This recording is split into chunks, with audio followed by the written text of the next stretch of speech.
No episódio 2 vamos ficar a par das novidades sobre a inflação americana, quais são as previsões para a subida da taxa de juro por parte do Fed. Vamos também analisar um dos principais indicadores para o futuro das economias, pelo menos segundo um reputado economista. Vamos também ficar a par dos últimos dados ao nível das zonas de liquidação, que é sempre importante ficarmos a saber o sentimento de mercado, como é que está, e também um gráfico que, meus amigos, tira o ruído todo. E de facto, olhando para aquele gráfico, parece tudo, mas tão simples que até é assustador.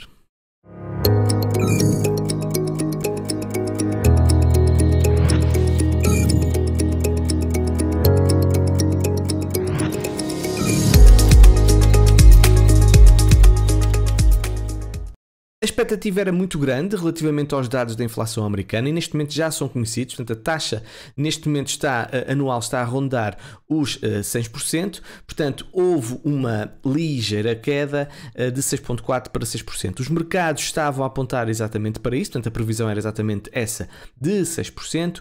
Porém, a inflação core, que exclui os alimentos e energia, subiu de 0,4 para 0,5. E há muita gente que diz que esta é a inflação principal para o Fed tomar decisões ao nível das taxas de juros. Ontem seguramente vocês viram as notícias e viram uma série de políticos de diferentes partes do globo a dizer que o efeito contágio relativamente àquilo que está a acontecer com o Silicon Valley, que não iria ser muito relevante e que estava tudo controlado e que os bancos estão muito mais robustos desde a crise de 2008. Eu sinceramente, quanto mais vejo políticos falar sobre isso, sobre qualquer situação e de uma forma, com uma tentativa clara de criar uma narrativa de acalmar mercados, mais preocupado fico. Lembra-me sempre aquela conversa do treinador, que o presidente quando vem falar a dizer que o treinador está seguro e que não há problema nenhum, que não vai ser despedido, é aí que ele depois é despedido. Portanto, muita atenção àquilo que vai acontecer nos próximos meses. Eu não estou nada confiante, tendo em conta aquilo que foi dito ontem e aquilo que nós podemos analisar. Portanto, eu acho que o pior pode mesmo estar aí a surgir para a economia, o que efetivamente vai ser muito mal. Ninguém gosta de ver as pessoas a sofrerem com dificuldades financeiras. Outra notícia, felizmente os bancos regionais americanos estão a subir, não é? Portanto, depois da queda massiva que tiveram com a crise do fim de semana e obviamente que as declarações de Joe Biden e o plano que os Estados Unidos neste momento têm em vigor para garantir o dinheiro dos depositantes, mas não garante, atenção, o dinheiro dos investidores, obviamente que veio trazer alguma tranquilidade ao mercado e é isso mesmo que eles deviam ter feito, portanto acho muito bem que o tenham dito. Portanto, temos aqui os mercados regionais claramente a subir. Ao nível da previsão da subida das taxas de juros, há claramente uma alteração. Reparem que neste momento já quase 20% da análise já aponta para que não haverá qualquer tipo de subida ao nível das taxas de juros, enquanto que 80%, portanto a grande maioria, ainda aponta para uma subida de 0,25. Lembro, atenção, que ainda há cerca de uma semana, 69% apontava para uma subida de 0,5. Neste momento, ninguém aponta para uma subida de 0,5. Aliás, ainda ontem disse que o Goldman Sachs diz que não vai haver nenhuma subida. Vamos ver o que é que vai acontecer. Acho que julgo que é dia 22 de março, não estou enganado. Nós vamos ver qual a decisão então da Fed. Vai estar todo mundo a olhar para aquela conferência de imprensa, vai ser uma coisa incrível. Atenção a isto. Por causa disso é que eu também não estou muito bullish ao nível da economia. Este indicador de recessão apenas piscou o seu maior aviso e já não acontecia este maior aviso desde 1981. Portanto, é o spread entre os rendimentos dos títulos do Tesouro dos Estados Unidos de 2 anos e 10 anos é o mais amplo em décadas. Este indicador previu com precisão as últimas 8 recessões americanas. Portanto, é altamente reconhecido este indicador, muito fiável. Basicamente compara as taxas de tesouro americanas de 10 anos e 2 anos, de longo prazo e curto prazo, e basicamente o que diz é que quando há uma inversão, ou seja, em outras palavras, se as taxas de curto prazo forem mais altas do que as taxas de longo prazo, isto pode acontecer com que os investidores fiquem mais preocupados com o futuro da economia. Eles estão dispostos a fixar taxas mais baixas de longo prazo por causa dessa incerteza. Lembro que o Powell, recentemente no Senado, disse que os dados económicos estavam mais fortes do que o esperado, que a inflação continua teimosamente alta, como resultado o Fed pode ser forçado a ser mais agressivo com os seus aumentos nas taxas de juros. Lembram seguramente aquilo que foi dito e levou, obviamente, a uma queda dos mercados. Porém, desde essa audição, tivemos então a crise do Silicon Valley, o que faz então que provavelmente o Fed vai recuar nos seus planos. O Goldman Sachs, como eu já disse, já previu que pode até nem sequer acontecer uma subida das taxas de juros. Aqui vocês podem ver que, apesar deste último dado da situação do Silicon Valley, os investidores não podem ser complacentes, como diz aqui. Reparem, por norma, sempre que nós temos uma queda neste indicador e vai abaixo de zero, obviamente que não é algo muito positivo. E logo a seguir, quando isso costuma acontecer, surgem estas zonas sombreadas que são as recessões nos Estados Unidos. Portanto, nós até podemos agora ter uma subida neste indicador, ok? E depois levar efetivamente a uma recessão. E isso efetivamente não vai ser nada bom para a economia americana e obviamente para todas as economias. Por isso é que aquela conversa toda que nós ouvimos dos políticos, de dizer que está tudo bem, que não é efeito contágio, é tudo blá, blá, blá, blá, blá, na minha opinião. Portanto, eles só estão a tentar minimizar estragos, porque obviamente se eles vão dizer não, as coisas estão muito mais, as pessoas vão logo tirar o dinheiro dos bancos e torna-se obviamente muito mais complicado. E agora vou-vos mostrar o que diz o Steve Hawke, um dos mais reputados economistas americanos, sobre um indicador que é um indicador essencial para nós determinarmos o futuro das economias. Portanto, muita atenção ao que ele vai dizer. And by the way, the best way, forget about what the chattering classes are saying about what's going to happen to the Fed funds and so forth. We know objectively what people with skin in the game think is going to happen. And that's by looking at the Chicago futures, Chicago Mercantile Exchange and those futures market.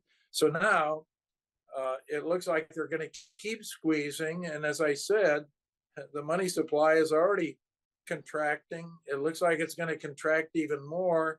That means recession. It also means inflation will come down faster than most people think. So that's kind of the outlook. It's all about the money supply. That's the main thing. It's all about the money supply. Cá está. Está tudo relacionado com o fornecimento de dinheiro, com a impressão de dinheiro, com o dinheiro que está disponível. E nós podemos constatar exatamente isso neste gráfico. E podemos ver que aquilo que ele estava a dizer, que esta curva está, neste caso, a descer e que é um dos maiores indicadores para uma recessão. Portanto, muita atenção àquilo que está a acontecer ao nível da impressão de dinheiro, porque basicamente ele diz que isto tudo resume a economia. E neste momento, se o money supply está em contração, a economia vai estar em contração, vai estar em recessão. Portanto, vamos ver se é isso efetivamente que vai acontecer, mas de facto faz algum sentido. Outra notícia, FMI alerta países G20 sobre o uso das criptomoedas e sistema bancário. Portanto, vocês já sabem que existe claramente uma campanha, eu vou dizer mesmo o nome, tal como eu acho que é uma campanha de ataque às criptomoedas. Portanto, o FMI emitiu mais um estudo, mais uma análise, basicamente para dizer a mesma coisa, não vou estar aqui a repetir muito, que é muito perigoso, que é preciso ter cuidado, essas coisas todas. E a diferença é que foi enviado diretamente ao G20, que, como vocês sabem, está a ser liderado pela Índia e, como vocês sabem também, a Índia não está muito amiga das criptomoedas e está também numa campanha claramente de diminuição da expansão das criptomoedas. Portanto, fica aqui a devida referência do que está a acontecer, pelo menos que o FMI fez. Instagram e Facebook encerram um projeto de NFTs nas plataformas. Isto é complicado, de facto, o que está a acontecer. Meta deu um enorme tiro nos pés. O senhor Mark Zuckerberg meteu o pé pelas mãos. Foi all-in com a questão do metaverso, foi all-in basicamente com a questão também dos NFTs. Já queria ter o Instagram e o Facebook tudo ligado a isso e as coisas de facto não estão a correr bem. Apanhou logo uma fase de forte recessão, forte bear market e as coisas não estão a correr bem. E como nós podemos ver nesta notícia, Meta, a dona do Facebook, vai despedir mais de 10 mil pessoas, já tinha despedido 11 mil pessoas em 2022. Portanto, muito, muito complicado. Vamos agora analisar ao nível de dados on-chain, digamos assim, zonas de liquidação. Reparem como nós fomos comer a zona aqui dos 25.600 neste momento. mas não fomos, atenção, comer a zona dos 18.800. Eu sinceramente estava à espera que nós viéssemos aqui, estivemos lá perto, mas depois aconteceu o que aconteceu com o Silicon Valley e as pessoas começaram a olhar Bitcoin com outros olhos. Sinceramente acho que também aconteceu isso. O CZ, se não viste o episódio de ontem, o CZ investiu fortemente também em Bitcoin. Houve uma compra enorme de baleias em Bitcoin na Coinbase. Portanto, tudo isso ajudou, obviamente, o preço da BTC a subir. Mas neste momento, ao nível de zonas de liquidação de shorts, temos esta zona aqui dos 27.400, mas depois não temos muito mais. Portanto, eu não sei se nós vamos disparar, mas começa-me a parecer um bocadinho estranho, ou melhor, um bocadinho difícil continuar este movimento tão agressivo, quase vertical, sem uma retração ou lateralização. Mas isso já vamos olhar para o gráfico seguinte. Vamos olhar também ao sentimento de mercado. Eu trago aqui isto é mais fácil para vocês perceberem. Eu tinha falei no início, finais de dezembro, assim, que 2023 ia ser marcado por o breakout desta estrutura descendente ao nível do sentimento de mercado. Altos mais baixos, baixos mais baixos, como vocês podem ver aqui, esta linha verde. E nós tivemos exatamente esse breakout muito, muito expressivo. E também tinha dito que não seria de espantar uma retração à zona de breakout. E nós tivemos exatamente isso. Reparem bem, nós viemos aqui a esta zona verde, mas também é esta linha de suporte aqui a azul em que mostra que estão a ser criados baixos mais altos. E este processo é um processo típico de sentimento de mercado bullish e de mercado bullish. Reparem, nós tivemos isso, por exemplo, aqui em 2018 até mais ou menos aqui 2019 e qualquer coisa. Tivemos aqui de 2020 também, foi subindo, aquilo depois teve um pico muito grande até finais de 2020 e depois é que há essa inversão. Portanto, isto dá-nos claramente uma ideia de como é que está o mercado ao nível de sentimento e obviamente que se há mais FOMO a tendência é que o preço suba, pelo menos numa fase inicial e intermédia, porque depois já sabemos que também o efeito contrário é algo importante. Vamos agora olhar para gráficos. Isto está muito, muito curioso o que está a acontecer. Ou seja, Bitcoin continua completamente louca. Ela veio quebrar esta resistência à zona aqui dos $25.000. É uma resistência muito, muito importante. Atenção que não há confirmação. E neste momento, onde nós estamos a ser rejeitados é exatamente no topo do canal que está aqui desenhado a azul. Portanto, estes canais são muito poderosos e nós podemos claramente detectar zonas até de possíveis trades para longs ou para shorts. Portanto, este seria provavelmente uma zona para short. Mas atenção, algum cuidado, porque o mercado está completamente louco e a análise técnica é sempre mais difícil quando há muita instabilidade, muita volatilidade e muitas notícias a surgirem ao mesmo tempo. Portanto, isto é muito positivo. E outra coisa que está a acontecer que é muito positiva, atenção, é esta situação com... Aqui está. Bitcoin está neste momento a quebrar a SMA 200 períodos na semanal. Como vocês sabem, SMA 200 períodos na semanal serviu sempre de suporte para a Bitcoin. Agora não tenho aqui... está aqui. Está aqui o gráfico todo. Ok, serviu sempre de suporte em bear markets anteriores e foi a primeira vez na sua história em que ela foi quebrada e foi retestada, confirmada como resistência e depois tivemos uma nova queda. Novamente subimos, testada novamente resistência, queda e depois compra muito agressiva como nós tivemos nos últimos dias. Evidentemente que hoje é só terça-feira, a semana ainda falta muito para acabar a semana. O que é que, se vocês me disserem assim, Alexandre, acreditas que isto vai fechar esta semana lá em cima? Tenho algumas dúvidas, sinceramente. Eu acho que vejo uma retração de curto prazo aqui a surgir. Aliás, os indicadores começam a ficar muito, muito esticados. Mas se nós fecharmos esta vela perto aqui da linha amarela e na próxima semana ainda tivermos uma vela superior, aí temos confirmação do breakout e será efetivamente muito bom. Então depois se tivermos o retest nessa zona, nesta Moving Average 200 SMA, meus amigos, buckle up, que as coisas podem de facto ficar muito animadas e rapidamente. Agora, outro dado que eu vos queria mostrar também, muito interessante.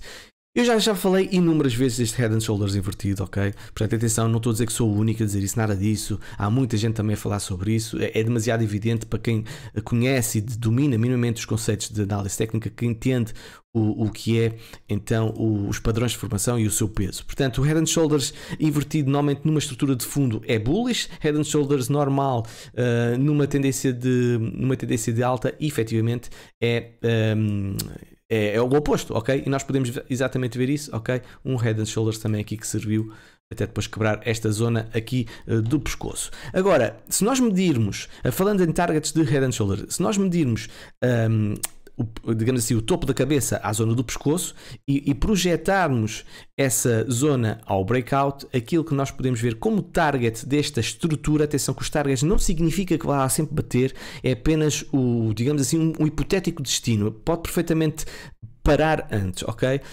Mas aquilo que nós podemos ver é esta zona que aqui está, é uma zona de fortíssima resistência, a zona aqui dos 41 mil dólares, muito interessante, que casa exatamente com uma retração de Fibonacci na Golden Zone, que é a zona aqui amarelo/vermelho. Portanto, é um target que eu dou-lhe extrema validade, até porque casa com resistências, casa com retração de Fibonacci, portanto, muita atenção a este target, mas para isso, obviamente, temos de ter confirmação do breakout aqui deste Head and Shoulders invertido, que atenção, lembro, ainda não aconteceu, ok? Isto, como podem ver, amanhã pode estar tudo diferente. Amanhã podemos ter aqui uma vela enorme de queda e já mudamos a análise novamente e dizemos que estamos rejeitados novamente e se calhar estamos a formar, agora vou aqui já só para vos assustar um bocadinho, e se calhar estamos a formar um Head and Shoulders agora aqui a servir que depois pode levar breakout a esta estrutura novamente. Portanto, análise técnica é exatamente isto e estamos a estar preparados e adaptar-nos a cada vela diária para mudarmos as nossas análises e não ficarmos cegos com dogmas e com ideias pré-concebidas, ok? Outra coisa que eu vos queria mostrar, e este gráfico é o tal gráfico que retira o ruído, eu acho que é um gráfico muito, muito interessante, aqui está para Bitcoin. Só um momento, vou aqui ligar isto, ok, já está. Pronto, eu acho que basta olhar para ele para nós entendermos como é que as coisas estão a funcionar, ok? Pronto, vamos olhar aqui já para os indicadores. Eu coloquei aqui 2 indicadores, que é o CCI mais EMA. Eu gosto muito deste indicador também, principalmente numa perspectiva com um time frame maior, como é o caso da mensal, e indica-nos claramente, abaixo da linha azul estamos em bear market, certo? E quando há um cruzamento da linha azul e o sinal muda para verde, claramente bull market, ou o início de bull market, foi assim nos 2 ciclos anteriores. Atenção que eu estou a falar em factos. Agora esqueçam tudo a nível das recessões e tudo o que poderá vir aí, não sei o que dizer mais. Estou a olhar apenas para gráficos e para dados e estou-me a basear apenas nisso, ok? E aquilo que está a acontecer, reparem, é que nós tivemos esse cruzamento com esta linha azul, isto já mudou para verde e efetivamente é bastante bullish. Outro indicador que eu dou-lhe muita validade é o Stochastic RSI na mensal. Nós temos, sempre que nós temos bear markets, nós temos um momento, uma fase muito longa, que é basicamente um ano e meio, em como vocês podem ver aqui foi 18 meses, aqui foi 12 meses, aqui foi 13 meses já neste ciclo, um ano e meio em que o Stochastic RSI está claramente oversold. E este é um indicador de movimento, certo? E quando nós temos um movimento em que a linha azul está acima da linha amarela, é um movimento de subida, mas quando entramos nesta zona aqui azulada, as 2 linhas, quer a azul, quer a laranja, é a confirmação que temos um movimento de subida. Mais uma vez digo, estou apenas a olhar para os factos e nada mais do que isso. E se depois olharmos para o gráfico da Bitcoin, o que é que nós podemos ver? Linhas amarelas são fases ascendentes menos inclinadas, linhas azuis é a última fase do bull market claramente mais acelerada. Linhas brancas é o bear market, serve de resistência. E neste momento, meus amigos, nós tivemos um breakout, acho que já aí ninguém duvida da tendência de resistência macro que aqui está a branco. E se eu disse nesta linha azul, quando nós quebramos esta tendência, que eu lembro perfeitamente do que eu disse, há um virar de página da Bitcoin, ok? Um virar de página. Esta tendência de subida macro foi quebrada, não sabemos o que é que a Bitcoin vai fazer, mas há claramente um fim desta tendência macro aqui a azul. A mesma coisa eu tenho que dizer, por uma questão de coerência e honestidade intelectual, que a tendência macro de descida está efetivamente quebrada e entramos numa nova tendência. Agora a questão é saber quanto tempo é que essa tendência vai demorar. Há muita gente que apelida em bear market e bull market, eu acho que é um erro. Nós podemos ter bull markets de 2 meses, 3 meses e podemos ter bear markets de 5 meses, 6 meses, podemos ter bull markets de 5 anos, como podemos ter bear markets de 5 anos, ok? Depende das tendências e a tendência é que determina se estamos bullish ou bearish e neste caso obviamente estamos bullish, nós tivemos esse breakout, estamos a formar agora altos mais altos, estamos a formar baixos mais altos, portanto é uma tendência de subida. Meus amigos, isto é factual, apenas e só factual. Esta linha que está aqui amarela pode perfeitamente, se pode ser mais inclinada, menos inclinada, não sei, mas pode ser perfeitamente a repetição desta linha amarela que aconteceu em 2019 e a repetição desta linha amarela que aconteceu em 2016. Até porque, se nós olharmos para a Bitcoin numa perspectiva anual, ok, aquilo que nós podemos ver é que depois de 3 anos de subida, 3 anos de subida, descida, 3 anos de subida, descida, a vela seguinte, 2019, 2015, é uma vela verde. E para ser uma vela verde, basta estar acima dos 16.500 dólares. E evidentemente que ia ser uma desilusão se a vela terminasse nos 16.700 e nós, ainda, tivemos uma vela verde. Magnífico. Era uma grande chatice. Pessoal, agradeço imenso a atenção, subscrevam o canal, coloquem um gosto, comentem, deem a vossa opinião, vamos partilhar aqui um bocadinho as ideias e vemo-nos no próximo episódio. Beijinhos e abraços, tchau, tchau.